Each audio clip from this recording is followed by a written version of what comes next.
As we are waiting, just in a nutshell, I would like to tell you today's agenda of my presentation, what I would like to share with you. I would like to divide my presentation into three parts. The first part, I will go very briefly about the theatrical translation market, what it includes, how actually it functions. In the second part, we will work with the theatrical text, how actually we should work with it prior to the stage arena, and afterwards, in the third part, we will discuss the stage of the text when it's on the theatrical stage and what are the different options of the translation follow-up. Here, in a nutshell, on this slide, you could see all the options of translators in the theatrical sphere.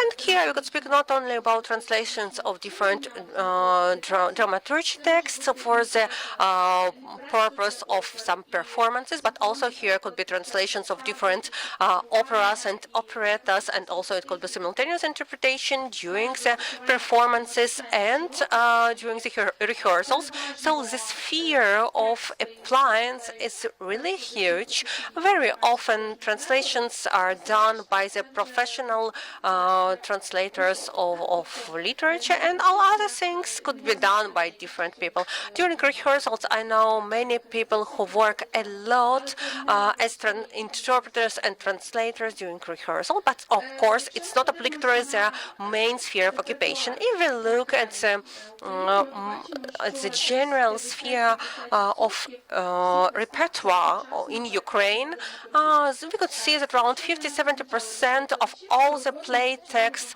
these are texts translated from different foreign languages. Of course, it means that there is a lot of work for translators, but if we analyze all the plays translated from different sources, we could understand that it's so great as it could seem, because a lot of texts have been translated not by the professional translators, but by someone from the theatrical personnel, for example, by the actor, playwright, or by any other people. Very often it's done not from the source text, but from the other text from other languages. Very often, for example, one could find a text in the internet in Russian language and then translate it into Ukrainian, and that's not the source text was a Russian, but also translation from another language.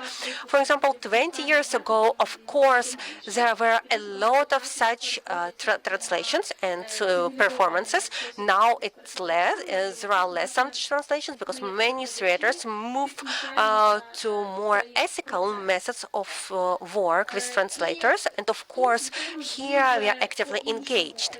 Now there is copyright that works absolutely differently in comparison with earlier stages, because if you are a translator of a play text that is going on the stage, you become an owner of the copyrights. Of course, everything depends on your conditions, on your provisions that you could agree with the theater prior to the performance. But according to the law, you are a co-writer of the given text, and you could receive around 4% of all the tickets sold for each performance. If, for example, you're a translator of any text that goes into the stage for performance, then around several next years you are going to receive loyalty that you will receive on your bank accounts within some periods of time. Very often, all the translators work with by support of agents. For example, I work with the Ukrainian League of Authors, so they do all the administrative work. They regulate everything. Unfortunately, we don't have right now this agency practice because we don't. So they control everything, but we don't have this practice and this experience of promoting the translations. Because even if you have an agreement with an agent, it doesn't mean that an agent would promote your translations. Regarding legal legislation, regarding language legislation, we have mentioned a lot this issue. Unfortunately, as of now, this market is fully unknown for us because this law has been in force only since several days, and of course, it's very difficult to forecast how it will go working. But as of now, for all the state, municipal, and theaters, all the performances should be done in the Ukrainian language. If it's in another language, it should be subtitled, voice over it, or somehow presented in the Ukrainian language also. How it would be realized in practice, it's very difficult for me to say, because as of now, there are no technical solutions for it for the Ukrainian theaters, or they should either initially develop a Ukrainian play for the stage or search for some technical solutions. How translators actually work? How do the theaters could know to whom to go for translation purposes? Just recently, there were no such resources. It was like a grapevine, and someone told that, for example, there is a theatrical translator, this knows, this can, this could. So there is no single resource, I mean electronic resource, where the different texts could be uploaded. Because, you know, the major part of texts translated for the theaters, these texts are being stored in this exact theater, and this text cannot be shared with other theaters. So, for example, you translate a text, you submit it to a theater, but then this theater could share this text with other theaters, but through some internal channels. Unfortunately, there is now no such search or there is such platform for a collection of this text. There was an initiative to upload this text to the Ukrainian initiative platform. We can't do it right now without any agreement with the author of this text. That's why we found a compromise solution.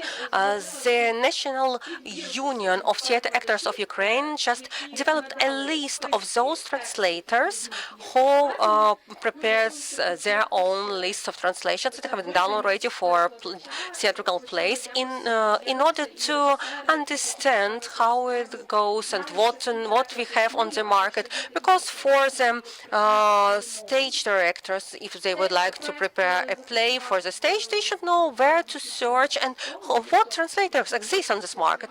This actual source has been in force only for several days. If you are working in this sphere, please get in touch with them and they could add your name into this list. If we go further into how actually the process works, because now I would provide to you some alternatives with the translation of movies, because we have a lot of similarities, but also a lot of differences in the sphere. For example, playwright just wrote, or an author wrote, translated, so the book is published, everything is finished. In theater, everything goes in a different way. In major cases, of course, initiative goes from the stage director, because modern theater is very focused on the stage director, because exactly this person decides what and how would be. That's why here on this slide I just put the first one, a stage director, because initiative goes from him or her, and then a translator translates. But if we look from another perspective, then within this rhetorical process, there is an important role of a translator, because when you translate a movie, you have a final version of the movie. Everything has been done. Actors have played. You could see the final version. You work with it. You can't almost impact on the final result, on what happens. If we translate the text for the plays, for theatrical plays, usually translators really could influence significantly on the stage, on the play, because depending on how we translate, the text could be changed. Because it's not only about creative, artistic translation. No, it's about multi-layer, multi-module, creative translation. So it doesn't matter how we call it. When the play goes to the stage, different semiotic signs are being applied. Because a part of linguistic science, we could use other non-verbal signs, and we are going to discuss it a little bit further. And on the given stage, there is a huge role and importance of translator, how actually this play will look in the final stage. So from on the one hand, translator is in the shadow, but on the other hand, a lot depends from a translator. Then, if we look at the play as a multimodal science system, here we could see a lot of different elements that should be taken into consideration and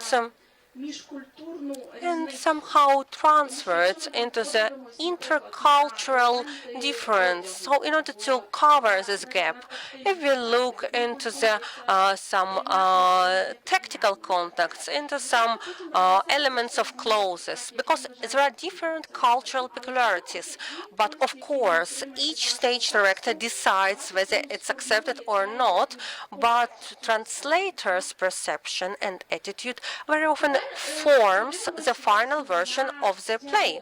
If we look at the dialogue within the texts and within the plays, because its dialogues are very important here in the theater, the same as in the cinemas and movies. Of course, we have here paratext, author's comments, but frankly speaking, as of now, in the modern theater, it's not so important because nobody is going to put a play to the stage the same as it's written in the text by the author, because a lot depends on the stage director's opinion. Of course, we translate these comments, but we can't say that it's really taken into consideration in the final version. But a dialogue that's of utmost importance, because dialogue is not changed. Dialogue would be pronounced. Of course, it could be somehow decreased. Some elements of dialogue could be changed within their places, but the content of the dialogue, the forms of the dialogue is the same. That's the most important thing in the theater. And there are several important elements that differentiate a theatrical dialogue from other types of dialogue. It could be compared maybe only with a voice order, because when we, for example, prepare a text for dubbing, of course, the syncing elements are being applied somewhere. There are other rules are being applied there. We should stick to the rules of sounding, of longitude of the sounding. Of course, here translator has more freedom how to translate, how translator feels, but of course there are specific rules that work here. First of all, a dialogue in the play, that's always a two-way communication. Acting persons communicate with each other, but the most important thing that they communicate with the audience, and if they understand each other, but the audience doesn't understand them, then this communication fails. If you add something to the dialogue that is fully unclear for the audience, of course, translation fails also. The same thing goes with dialogue in theater as a vivid speech. It's not true, because it's literally processed speech. If we even take a documentary theater or a theater in the form of verbatim, where there are vivid dialogues, anyway, a writer somehow reprocesses vivid speech, somehow decreases them, because if, for example, you are going to listen for 1.5 hours all those dialogues that really happen in real life, you're just going asleep because it's boring. You know the context when you communicate with a person in the real life.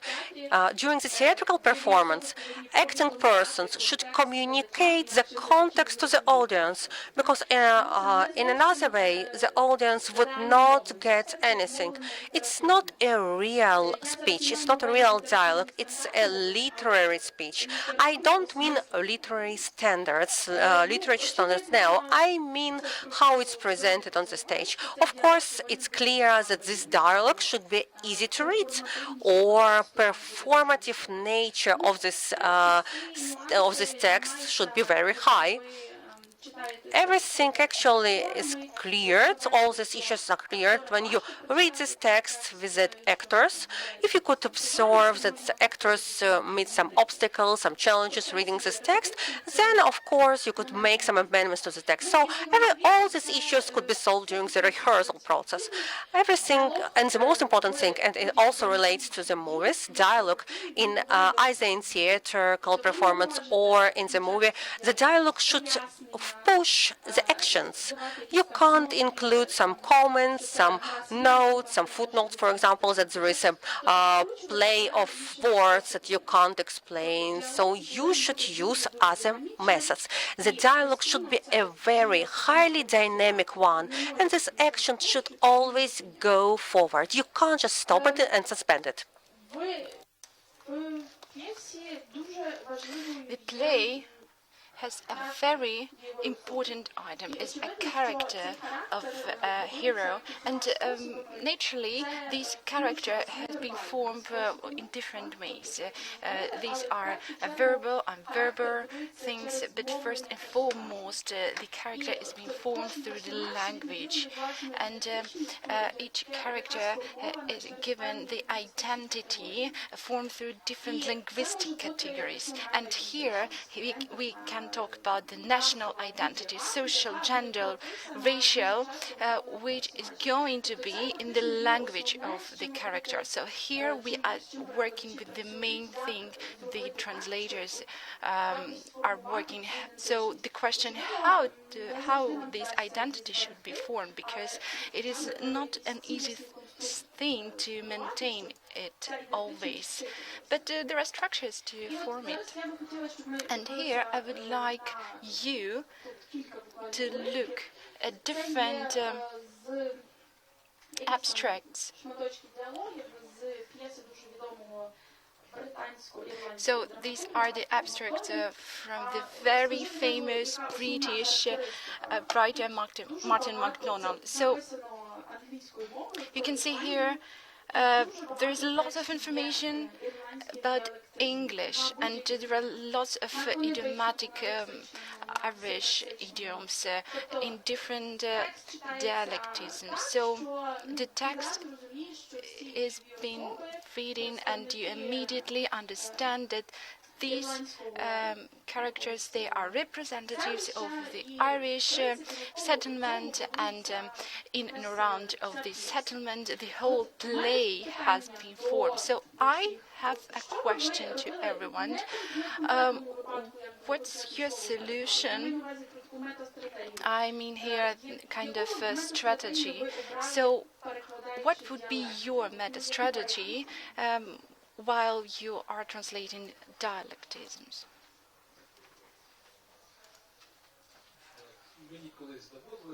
So I used to do that, and the way I was doing that was the following. So the simplest way is to take a kind of dialectism from Poltava Oblast.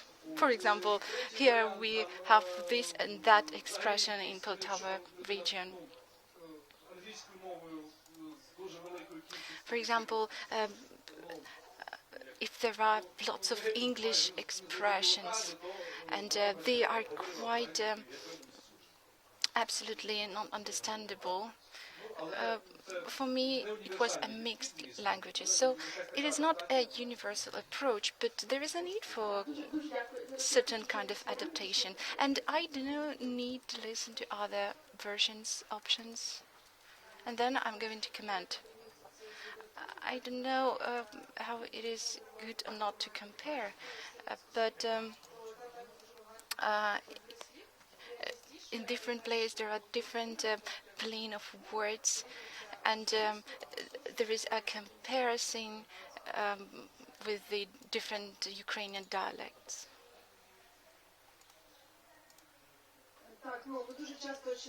Yes, and this, it is obvious to use Ukrainian dialectism, but then we might catch a trap, not to catch the same we need, and then to spread this idea into the here. So maybe it would be better to maintain a balance, not go into a dialectism or a kind of very verbal language, or not literature. But anyway, we need to evaluate the whole context. We need to have a thorough view on the level of this dialectism. Or, as an option, we can choose different words with different stylistics and styles. So it would be not as obvious as it might be that this person, for example, comes from Poltava region. And again, the theory stipulates that there are 9 versions on how to work with the dialects. Here we can work with localization. When we are working with the dialectism, we can localize the place, the location. So to do the whole localizations, we can work with the specific dialects, for example, the Poltava one. We can deal with pseudo dialectism, so we create from the scratch the new rented dialect. So there are many options, and how it is goes in the practice, because I'm also dealing with translations, and in practice it all goes as you have mentioned. So national dialectism is absent absolutely. So I create a kind of simple words, simple expressions, as you may speak in your kitchen, for example. Why these things are as they are. And I'm so excited that one of our colleagues has this courage to translate with the dialectism, because it is not often a case. So once you are starting to have this the way to dialectism, then you will face lots of complaints, kind of propaganda of widespread in this dialectism. Of course, there is a need to promote the modern Ukrainian dialectism, and 80% here goes for the dialectism, because people are writing about what they hear and what they observe around, and these original discourse differs very significantly.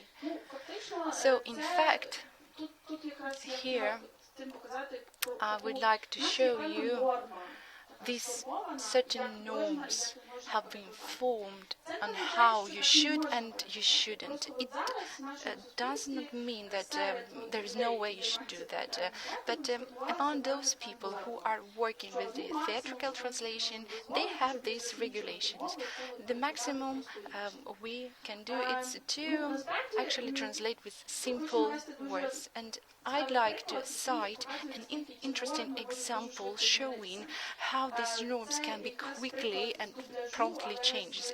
It is an example from the dubbling. You know this in England, all the movies have never dubbling because they have their own ones, and very few development were given to that. There were several festival movies or etc., but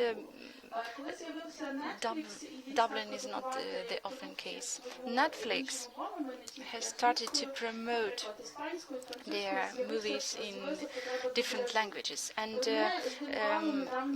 then there will be need to have these Dublins. And when I attended a conference, I have heard the following: actors were used who were speaking one language into another, Spanish and English. So they are speaking correctly, but with a harsh Spanish accent. And the reason why they decide to do that, they simply wanted to make it easy for the viewer to show that everything goes in the Spain, and it has become like a mainstream very fastly. So imagine our realities. For example, our movie, Ukrainian movie, and someone is trying to make doubling with the Russian or Polish accents. Of course, we will then will have harsh arguments. Something similar is going in one movie, because there was a certain accent, and the decision the authors have made, they were speaking Russian with a very harsh Ukrainian accent. And it was taken that something is going not natural, and it was done in order to mark somehow. So all the actors, they were Spanish speakers who lived in England. So that norm has been changed very fastly, and maybe a very brave translator will stand up and say, I'm going to use and translate that with the specific dialects, and then maybe all these norms will be ruined, because playwrights are ready for that. They do want to have these experiments, but translators do not allow for that. And several words about the signs. When play goes to the production, how is it important to have translating up to the end of this production? And here I have an example from my own experience. The play was in New York City. Listeners will listen to New York radio station, and here I come to the final rehearsal, and here we have this classical New York station, and then we have simultaneously BBC radio, and I'm wondering and telling them, are you joking to play immediately New York radio and BBC One?